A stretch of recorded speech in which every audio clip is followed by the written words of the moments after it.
વડોદરામાં અમારા રમણ ભગત અને રણછોડજી બે શાક માર્કેટનું શાકભાજી વેચવાનો ધંધો કરતા હતા.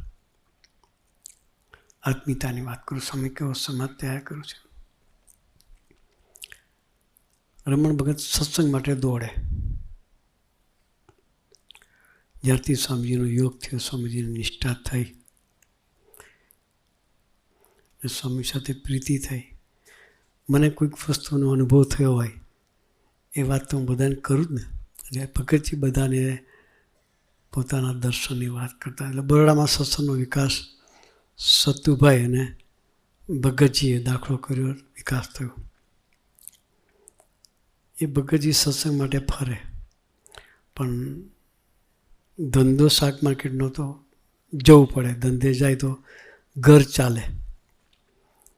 એક દિવસ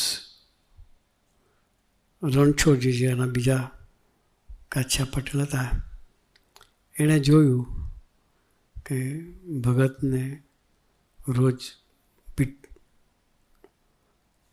અહીં આવવું પડશે માર્કેટમાં, એને લઈને સત્સંગ માટે ફરી શકતા નથી. તો રણછોડજીએ કહ્યું